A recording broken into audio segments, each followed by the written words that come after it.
Hi hello అందరికీ నమస్కారం. నేను మీ ఆదిత్య. మినీ కురుక్షేత్రానికి సర్వం సిద్ధమైంది. అసెంబ్లీ ఎన్నికల నగారా మోగింది. నవంబర్ 30న పోలింగ్ జరుగుతుందని ప్రకటించారు. ఒకే విడతలో తెలంగాణలో ఎన్నికలు జరగనున్నాయి. నోటిఫికేషన్ నవంబర్ 3న రానుందని వెల్లడించారు. నామినేషన్లకు చివరి తేదీ నవంబర్ 10గా తెలిపారు. పరిశీలన నవంబర్ 13 ఉంటుందని వివరించారు. ఇక నామినేషన్ల ఉపసంహరణ తేదీ నవంబర్ 15 ఉంటుందని తెలియజేయడం జరిగింది. ఎన్నికల కౌంటింగ్ డిసెంబర్ 3న ఉంటుందని చెప్పారు. ఇక కొత్తగా యువతరం అధికంగా ఓటర్లు నమోదు చేసుకున్నారు.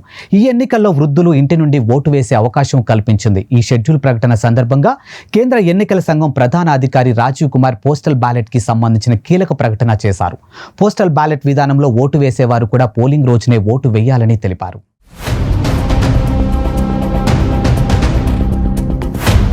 పోస్టల్ బ్యాలెట్ వేసేవారికి షాక్. మారిన రూల్స్. ఇది వరకు పోస్టల్ బ్యాలెట్ వేసేవారు ఎన్నికల పోలింగ్ జరిగాక కౌంటింగ్ తేదీ వచ్చే వరకు ఎప్పుడైనా ఓటు వేసేందుకు వీలుండేది. ఇప్పుడు కొత్తగా రూల్ కారణంగా వారు కూడా పోలింగ్ తేదీనే ఓటు వేయాల్సి ఉంటుంది. ఒక రకంగా ఇది వారికి షాక్ ఇచ్చే ప్రకటన అనుకోవచ్చు. ఎన్నికల విధుల్లో పాల్గొనేవారు పోస్టల్ బ్యాలెట్ ద్వారా ఓటు వేస్తూ ఉంటారు.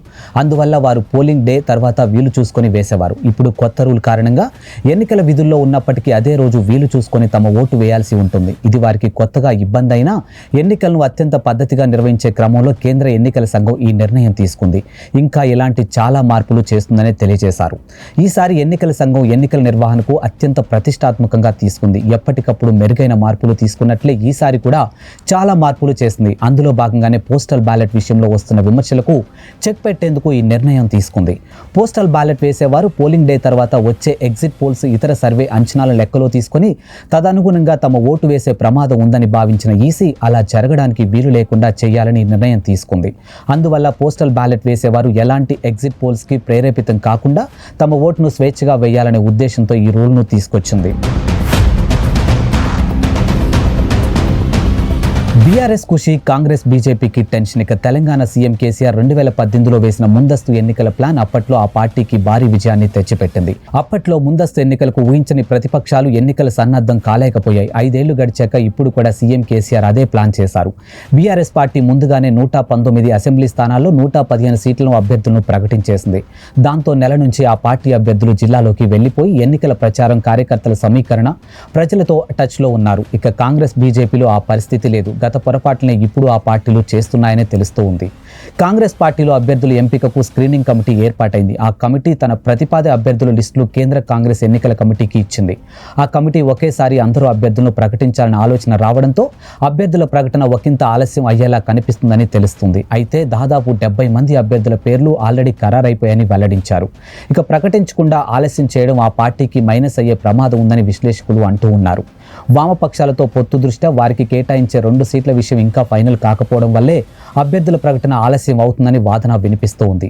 ఎన్నికల షెడ్యూల్ వచ్చేసింది కాబట్టి ఇక కాంగ్రెస్ త్వరపడాల్సిన పరిస్థితి కనిపిస్తూ ఉంది. బీజేపీ అభ్యర్థులపై ఉలుకు లేదు, పలుకు లేదు. బీజేపీ పరిస్థితి కూడా అలాగే ఉంది. ఆ పార్టీకి కూడా ఇంతవరకు అభ్యర్థులను ప్రకటించలేదు. తొలి జాబితా కూడా ఉమ్మడి జిల్లా నుంచి అభ్యర్థులు ప్రకటిస్తుందని తెలుస్తున్నా అది కూడా ఇంకా అమల్లోకి రాలేదు. అసలు బీజేపీకి తెలంగాణలో గ్రాఫ్ పడిపోయిందని ప్రచారం జోరుగా ఉంది. ఇలాంటి సమయంలో ఆ పార్టీ నెమ్మదిగా ఉండడం ఎన్నికల్లో నెగిటివ్ ఫలితాలు వచ్చే ప్రమాదానికి దారి తీయగలదని నిపుణులు విశ్లేషిస్తున్న వేళ అసెంబ్లీ ఎన్నికల షెడ్యూల్ వచ్చేసింది కాబట్టి తెలంగాణలో ఎన్నికల కోడ్ అమల్లోకి వచ్చేసింది. అందువల్ల ప్రభుత్వం ఇంకా కొత్తగా ఏ పథకాలు ప్రకటించే అవకాశం ఉండదు. అలాగే కొత్తగా శంకుస్థాపనలు, ప్రారంభోత్సవాలు ఉండవు. అలాగే భద్రతా వ్యవస్థలు యాక్టివ్ అయిపోతాయి. చాలా మార్పులు వచ్చేస్తాయి. పార్టీలు, కార్యక్రమాలు, నేతలు, అధికార ప్రచారాల విషయంలో షరతులు, తప్పులు. అందువల్ల ప్రతిపక్షాలు ఎంత త్వరతపడితే అంత వాటికి ప్లస్ అవుతుందని వెల్లడించారు. అదే ఆలస్యం చేస్తే దెబ్బతినే ప్రమాదం ఉందని విశ్లేషకులు అంటూ ఉన్నారు. మరి ఎన్నికలు బీఆర్ఎస్ కి ప్లస్ అవుతాయా లేక ప్రతిపక్షాలకు ప్లస్ అవుతాయా అన్నది ఫలితాలు ఇప్పుడు చూద్దాం.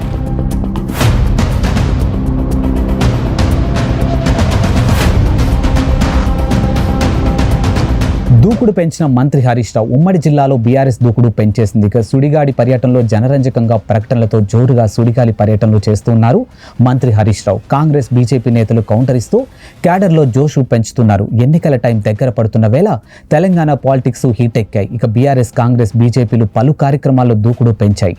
ఉమ్మడి మెదక్ జిల్లాలో వరుస పర్యటనలో చుట్టేస్తూ ఉన్నారు. ఇక బీఆర్ఎస్ అభ్యర్థుల గెలుపు కోసం ఏకంగా తానే రంగంలోకి దిగి ప్రచారాన్ని మొదలుపెట్టారు.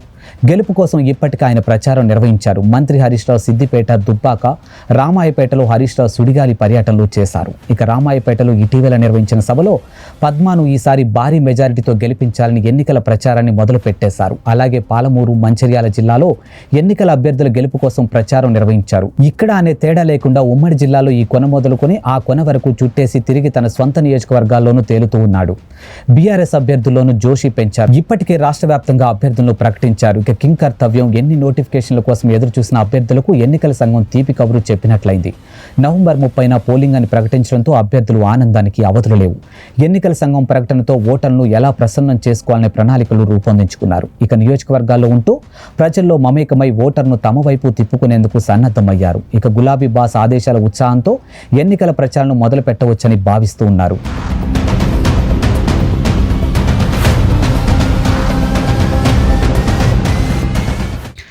ఎన్నికల సమయం దగ్గర పడుతుంది. ఈ నేపథ్యంలో జిల్లా అధికార యంత్రాంగం అప్రమత్తమైంది.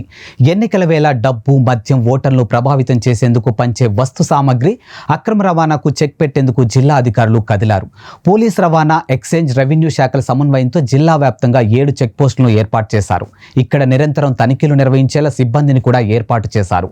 24 గంటలు 3 షిఫ్ట్లో నిరంతరం విధులు నిర్వహించేలా చర్యలు చేపట్టారు. అక్రమ రవాణాలకు పూర్తిగా అడ్డుకట్ట పడేలా చర్యలు తీసుకుంటున్నామని వెల్లడించారు.